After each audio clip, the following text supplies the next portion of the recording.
Hi, I'm Jeff Cunningham, professor at Arizona State University, and I'm here this morning with legendary investor, philosopher, and CEO of Berkshire Hathaway, Warren Buffett. Good morning, Warren. Good morning.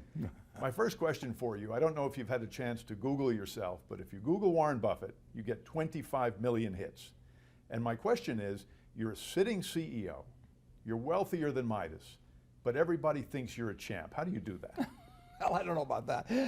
I think when you get older, they forgive a lot of things. So I think if I ever make it up to George Burns' age or something, and I just have a cigar in my mouth, and people will really love me then.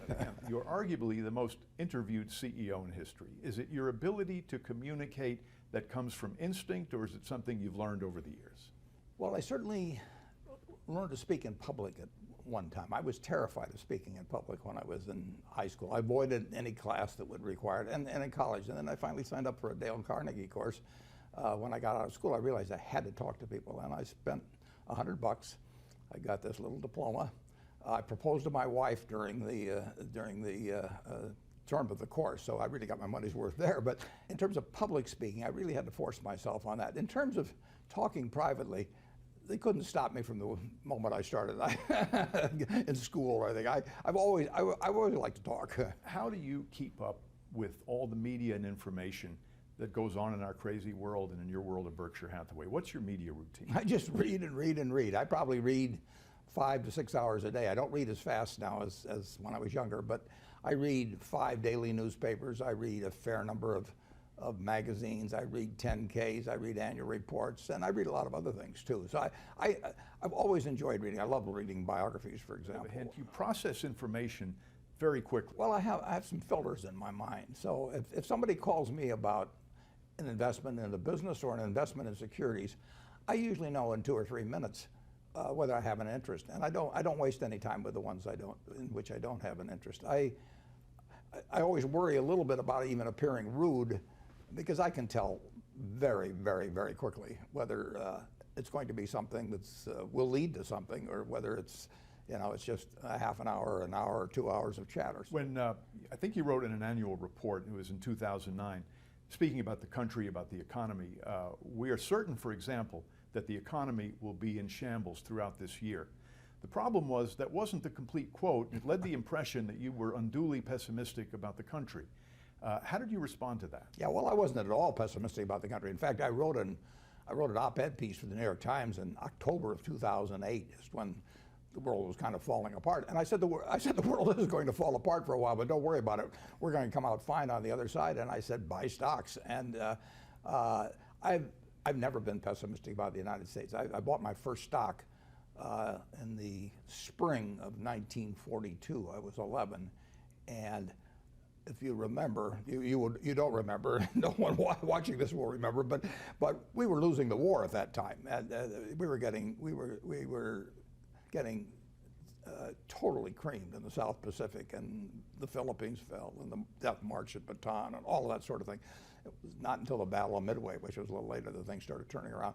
But I was optimistic on the country then, and I've been optimistic on the country ever since. And incidentally, the Dow Jones average then was 117,000 now.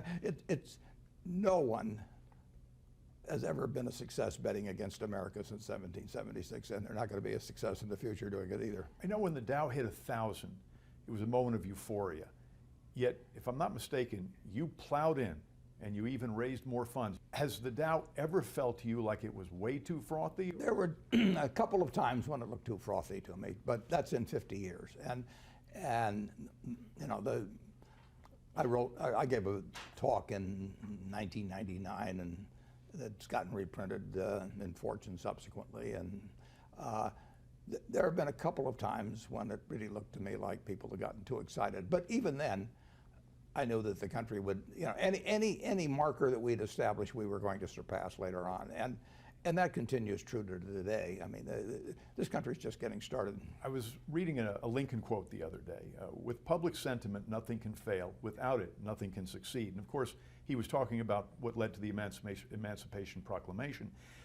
When I think about your world, 330,000 people who are employees of Berkshire Hathaway or its subsidiaries, how do you send a message that they are being scrutinized under the microscope by the media at all times? Well, I send a message to their managers.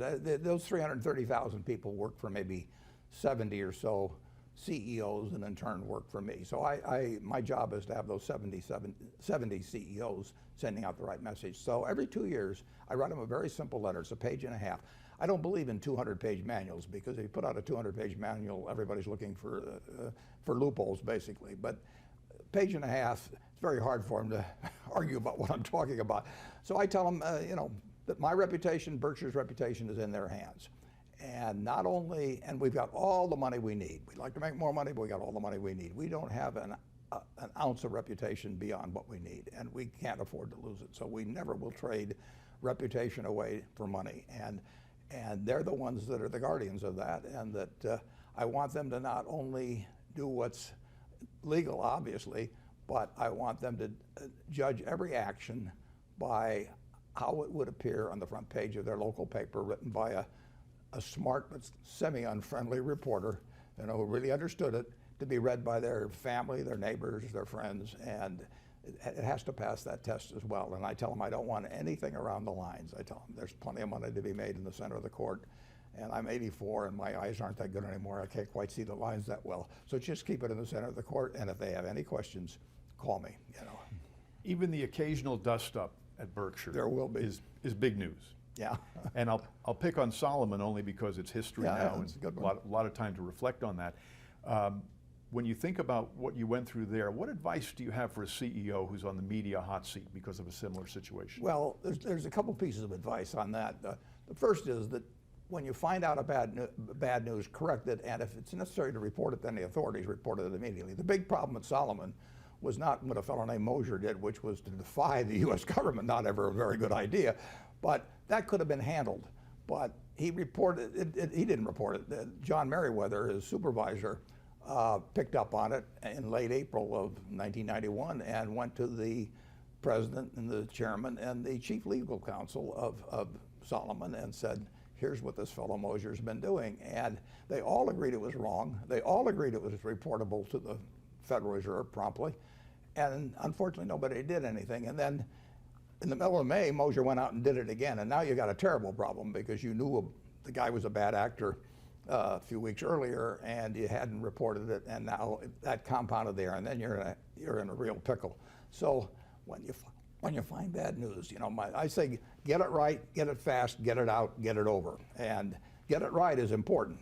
There wasn't any question that Mosier had done it there, but to get it fast and get it out, they missed on. And so deal with you're going to get bad news. I mean, I got 330,000 people. I mean, I will guarantee you that probably dozens of them are doing something wrong right now, and I just hope I find out about it early, and the person below me finds out and lets me know if it's bad enough, and that they stop it. So you can't have a city of 330,000 without an occasional crime of some sort. So it's going to happen, and you've got to do something about it fast when it does happen. I know you're acquainted with the concept that journalists write the headlines before they do the story. What's your advice for this situation? For instance, Walmart pays fewer than 6,000 of its 1.3 million employees the minimum wage. But the headline is, unions decry minimum wage policies at Walmart. How do you solve that? It's very tough, because it's a better story from the standpoint of the writer, and particularly the headline writer. The second story is a better story than the first story. And the biggest sin in journalism that I see, and I think, incidentally, I think I probably, as a CEO, have spent more time talking to journalists than perhaps any CEO in the country. Partly that's because I'm 84, but partly because I like to talk to journalists too. But the greatest sin they commit, you've got to start a story with a hypothesis. I mean, you're looking into something because you have a working hypothesis, but you have to give up that hypothesis if it turns out not to be correct, or if it's misleading in a major way. So I always worry about the journalist that calls me. They've decided what story they're working on, and all they're looking for is confirmatory evidence. So I call it quote shopping. They'll talk to me for 45 minutes hoping they get one quote that confirms their story, and ignoring the other 43 minutes when I tell them things that should limit the story. So it's very natural. You get time invested in it. You've got this working hypothesis.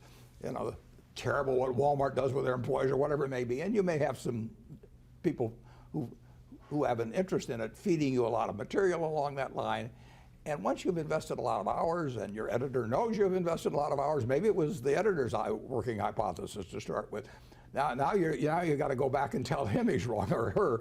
I mean, there's a lot of momentum toward a bad story. There's a lot of momentum toward a good story too. But you have to be able as a writer to say, my hypothesis is no longer correct.